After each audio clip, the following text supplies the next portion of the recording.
Elias Wren had learned many rules since joining humanity's diplomatic service, but the most important one was this: when dealing with aliens, silence usually meant danger. That was why the room felt so wrong. The station known as the Silent Concord floated between star systems like a paused breath. It was massive, old, and carefully neutral. Hundreds of species used it to talk instead of fight, to observe instead of interfere.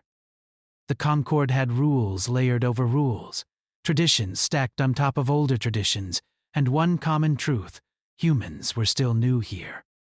Elias stood inside a circular chamber made of dark crystal and soft, glowing lines. The air smelled faintly metallic, though the station's systems told him it was perfectly safe. Around him, translators hummed quietly, invisible fields ready to turn meaning into sound. Across the room stood Ishara. She was taller than Elias, her body slender and still, as if movement was something she chose only when needed. Her skin shimmered faintly, not with color, but with depth, like starlight trapped under glass. And her eyes. That was where the problem started. Her eyes were large, dark, and layered, with shifting patterns that reminded Elias of deep water. Seen from above, they did not blink the way human eyes did. They watched, steadily, calmly, without judgment. Elias had been trained not to stare. He had been trained not to comment.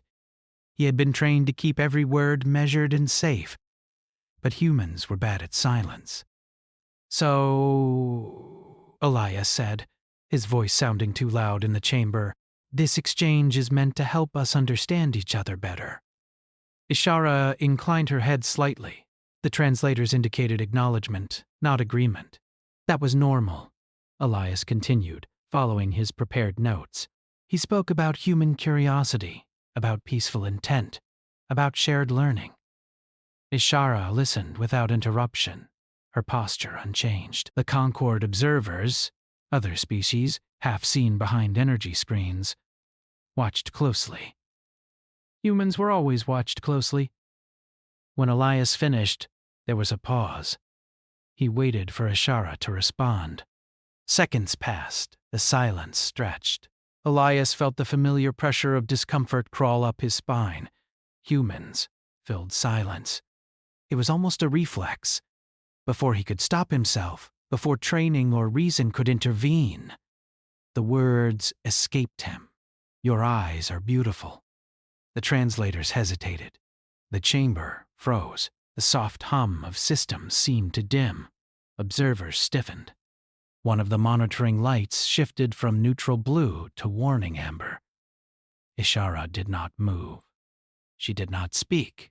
She did not look away. She simply stood there, staring at Elias, her eyes suddenly unreadable in a way they had not been moments before.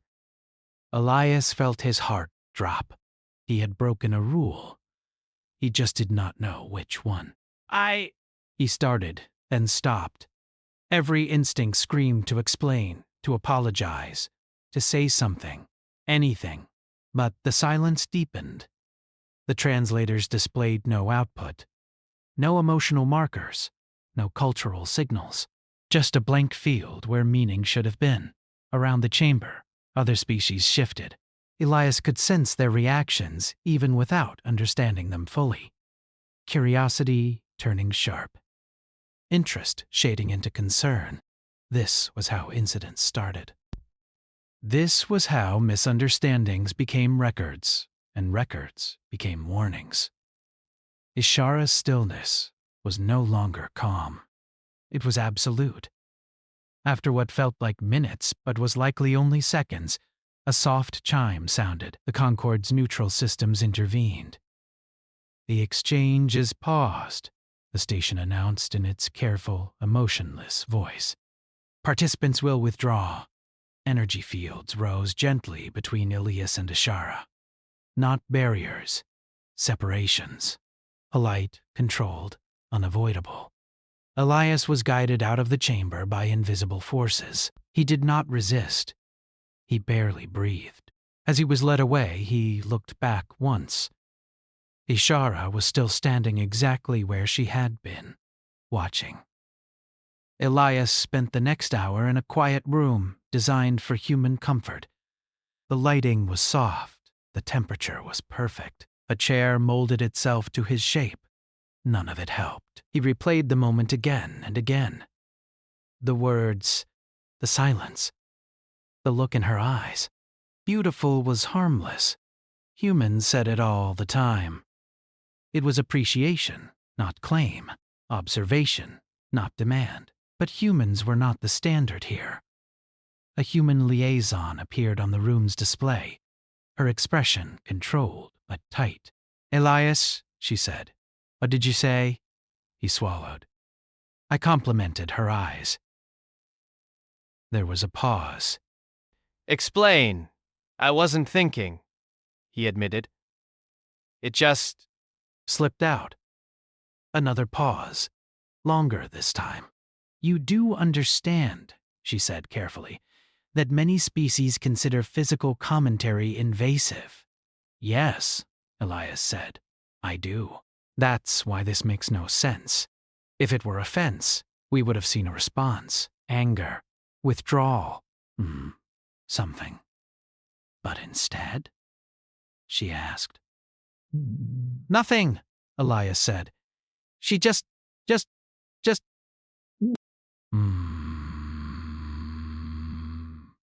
Stopped. Behind the liaison, analysts moved quickly. Data streams flickered. Alien specialists argued in hushed tones.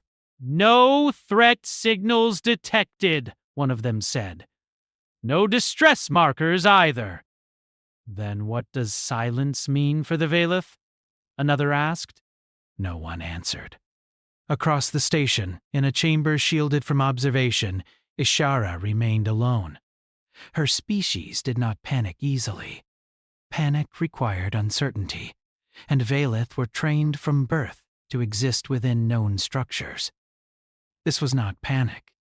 This was disruption. Her eyes, her recorders, her truth organs had been acknowledged, not measured, not analyzed, seen. The human had not asked permission. He had not followed protocol. He had not known the weight of what he said, and yet the words had not felt wrong. They had felt accurate. For the first time in her long life, Ishara experienced something with no cultural framework to contain it. No ritual. No response. Pattern. Silence was the only option. Back in his room, Elias stared at the ceiling and wondered if he had just ruined humanity's standing with the Concord over a single careless sentence. He also wondered why, despite the fear, a small part of him could not stop thinking about the way her eyes had changed. Just slightly, when he spoke. Not angry, not offended, something else, something deeper. And somewhere in the quiet space between stars, the Concord recorded the incident, under a new classification, untranslatable. Elias did not sleep. Human rooms on the silent Concord were designed to help with rest. The light slowly dimmed, the air adjusted to breathing patterns. Soft background sounds mimicked wind or distant water. None of it worked. Every time Elias closed his eyes, he saw hers, not just the shape or the color, but the moment. The stillness. The way the room itself seemed to stop when he spoke. He had faced dangerous negotiations before, moments where one wrong word could end years of work. This felt different. This felt personal. When the station lights signaled the start of the next cycle, Elias sat up. His body was tired, but his mind was sharp in an uncomfortable way. He knew something important had happened. He just did not know what it meant yet. A message appeared on the room's display. "Remain available," it said. "Cultural review in progress." That was not good. Cultural reviews meant committees. Committees meant records. Records lasted forever. Elias stood and paced the small room. Humans were still learning how the galaxy worked. But one thing was already clear. Reputation mattered more than intent. A single misunderstood moment could follow a species for generations. Elsewhere on the station, the Concord was awake in a different way. Data flowed through living systems and ancient machines. Translators were recalibrated. Historical archives were opened. The Veilith had not interacted closely with humans before. Now every scrap of information was being pulled apart and examined. Ishara sat in a quiet chamber far from human spaces. The room was shaped for her kind, smooth and curved, with light that responded to thought patterns rather than movement. She had not moved since the exchange ended. For the Veilith, silence was not absence, it was structure. It was a place where meaning could settle. But this silence refused to settle. The human's words echoed again and again, not as sound, but as impact. Your eyes are beautiful. No one had ever spoken about her eyes like that. Veilith eyes were functional. Sacred, yes, but sacred in the way tools were sacred. They recorded memory, truth, emotion, history. They were not admired. They were respected from a distance. Beauty implied something else. Beauty implied value without purpose. Ishara's internal systems flagged the memory again. Attempting classification. None fit. Emotional response levels were elevated, but not negative. Identity markers shifted slightly, then stabilized in a new pattern. That had never happened before. A Veilith elder appeared as a projection in the chamber. Tall, older, with eyes darker and deeper than Ishara's. You did not respond, the elder said. I could not, Ishara replied. Why? Ishara searched for the correct explanation. The human did not observe, he perceived. The elder paused. Those are not the same. No, Ishara agreed. They are not.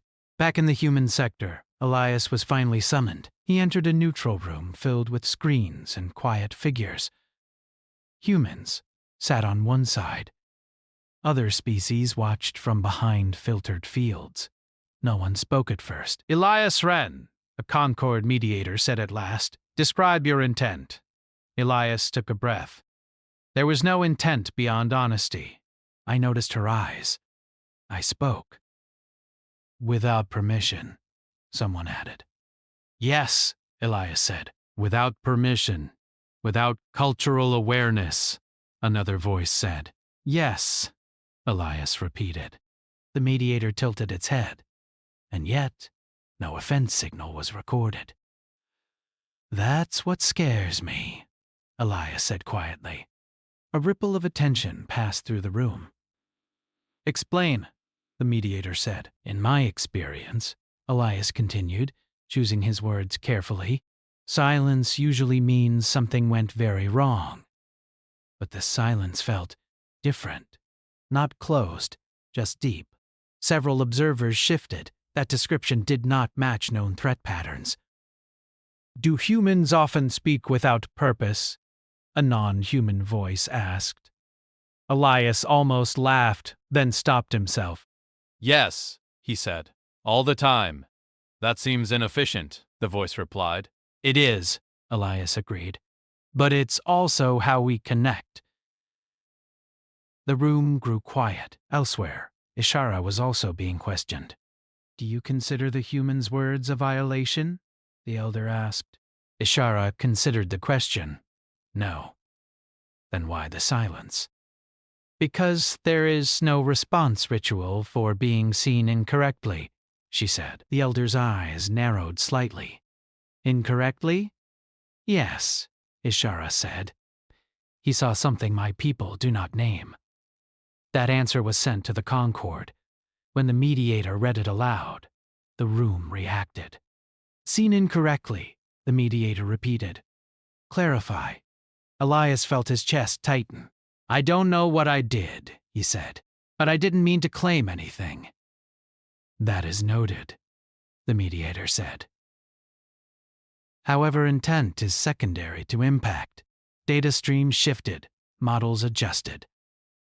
The Concord began to see a pattern that unsettled many species. Humans spoke emotionally before logically. They assigned meaning freely. They noticed small, unnecessary details and treated them as important. Other species evolved to reduce wasted perception. Humans evolved to expand it. Ishara was finally allowed to speak directly into the shared channel. Her image appeared in the room. Elias straightened without thinking. "I will explain," Ishara said. The station listened. "My species records reality," she said. "We do not decorate it. We do not soften it. We do not praise it. Our eyes exist to preserve truth exactly as it is." She paused. The human did not preserve. He interpreted. That word caused confusion. He applied value, Ishara continued, without need, without gain, without instruction. Elias swallowed. "That is not an error," Ishara said. "That is a difference." The mediator processed this. "And the effect?" Ishara's silence stretched again, but this time it was not empty. "The effect," she said slowly, "is irreversible." A wave of reactions followed. "Define irreversible," the mediator said. "I can no longer view my own records without awareness of how they might be seen," Ishara replied. "This awareness did not exist before." Elias felt both relief and fear. He had not broken something. He had changed something. The Concord had never been comfortable with change. "Do you assign blame to the human?" the mediator asked. Ishara looked at Elias directly. "No," she said. "I assign curiosity." The room stilled. Curiosity was a human trait. Dangerous, many believed. It led to exploration, disruption, questions no one asked for. The Concord recessed to deliberate. Elias was dismissed again, this time not to his room, but to a public observation area. Through transparent barriers, he could see beings from dozens of species moving quietly, watching, thinking. He wondered how many of them were rethinking humans at that very moment. Ishara returned to her chamber. She replayed the moment one final time, then allowed the record to rest. For the first time, she did not experience her eyes as tools. She experienced them as something that could be admired. And that thought, small as it was, refused to disappear. Far above them both, the silent Concord logged a new internal note. Human interaction may alter perception without force. This possibility was flagged for further study. The silent Concord had existed for longer than most species remembered. It was built to stop wars before they began, to slow reactions, to replace instinct with structure. It believed in distance, in careful words, in control. Humans did not fit well into that design. Since the incident, Elias noticed the difference everywhere. Conversation stopped when he entered a shared space. Observers watched him longer than before, not with anger, but with interest that felt heavier. He was no longer just a diplomat. He was a variable. Elias sat near one of the station's wide observation windows, looking out at the slow movement of stars. Humans liked windows. Other species preferred enclosed spaces where outside forces could not distract or influence thought. For Elias, the view helped him think. He kept replaying Ishara's words. "I assign curiosity." That sentence followed him like a shadow. Curiosity was not a crime, but in a place like the Concord, it was close. Across the station, Ishara was also changing. Her daily routines remained the same. She attended reviews. She accessed records. She spoke when required and stayed silent when not. To outside observation, nothing had shifted. Inside, everything had. Every time she reviewed her recorded memories, she noticed something new. Not the data itself, but the idea that data could be experienced differently depending on who looked at it. Her eyes had always shown truth. Now she wondered what truth looked like to others. This question did not have a clear answer. That unsettled her. The Valith valued clarity above all things. Ambiguity was considered dangerous, a source of misunderstanding and error. And yet, this new uncertainty did not feel harmful. It felt open. The Concord called for a joint review session. This was rare. It meant the matter had grown beyond a single misunderstanding. It meant implications. Elias was summoned again, this time to a larger chamber. Ishara was already there when he arrived. They stood on opposite sides of the room, separated by distance but not by barriers. This alone was unusual. Elias resisted the urge to speak. He had learned, at least for now, to respect silence. Ishara watched him carefully. She noticed the way he shifted his weight, the way his eyes moved, not scanning, not measuring, but noticing details without seeming to realize it. She wondered if he knew he did that. The mediator appeared, surrounded by layered symbols of authority. This session is to evaluate long-term impact, it said, not fault. Elias relaxed slightly. Human Elias Wren, the mediator said, you will answer truthfully. I always do, Elias replied. That statement itself is culturally subjective, the mediator noted. Elias almost smiled. Ishara of the Valith, the mediator continued. You will describe changes without interpretation. Ishara inclined her head. The mediator paused, then spoke.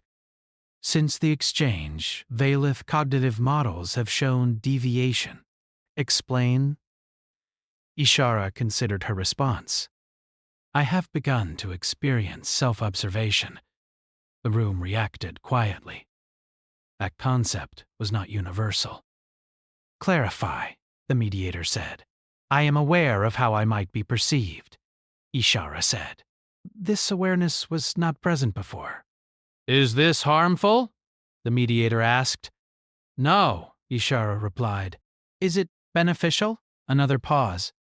I do not know, she said, but it is real. Oh. Eyes turned to Elias. Human, the mediator said. Is this intentional? Elias shook his head. No. Humans do this to each other all the time. We comment, we notice. Sometimes it hurts, sometimes it helps. Mostly it just connects us. Without structure? A voice asked. Well, yes, Elias said. Without structure. That answer disturbed many listeners. Structure was safety, but something else began to surface in the Concord's deeper analysis, a pattern across historical records. Whenever humans entered an established system, the system changed, not through force, through attention. They listened where others categorized. They named where others numbered. They cared. The mediator raised a new question. Human Elias Wren, it said, do you believe all beings possess beauty? Elias hesitated. This was not a diplomatic question. Yes, he said finally, but not all of it is visible the same way. The room absorbed this. Ishara, the mediator said, does this statement conflict with Valith belief? Yes, she said, and no. That contradiction caused a ripple. Our belief, Ishara continued, is that value must be proven through function. The human belief appears to be that value can exist before function. Silence followed. This was not just cultural difference. This was philosophical conflict. If value existed without purpose, then entire hierarchies across the Concord were unstable. The mediator ended the session early. As Elias left the chamber, Ishara spoke quietly. Human. He turned. You did not apologize again, she said. I didn't know if I should, Elias replied honestly. That is correct, Ishara said. They stood there, unsure how to continue. Finally, Elias said, for what it's worth, I didn't just mean your eyes. I meant the way you look at things. Ishara processed this slowly. That is worse, she said. Elias blinked. Worse? Yes, she said, but also more accurate. She turned and left, leaving Elias standing alone with a feeling he could not name. Across the station, reactions were growing. Some species began requesting limited human observers, not negotiators. Observers. Witnesses. They wanted to know how humans saw things. Others objected strongly. They argued that human perception was disruptive, that it created instability where none existed. The Concord had never faced this kind of divide. Ishara's people convened internally. You are changing, one elder said. Yes, Ishara replied. Do you wish to stop? Ishara thought of the human's voice, calm, unmeasured. Honest? No, she said. That answer was recorded. For the first time, a Valeth chose uncertainty over certainty. Elias was informed that his assignment was under review, not termination, expansion. You may be asked to serve in a new capacity, his liaison told him. What kind? Elias asked. The liaison hesitated. Something the Concord has never formalized before. What's that? Being human, she said. That night, Elias finally slept. Not well, but enough. In her chamber, Ishara accessed her oldest memories, the earliest recordings when she first learned to see. For the first time, she wondered what she herself would have thought if someone had looked at her then and said what Elias had said. She did not have an answer. But she did not delete the thought either. Above them both, the Concord issued a provisional, internal classification.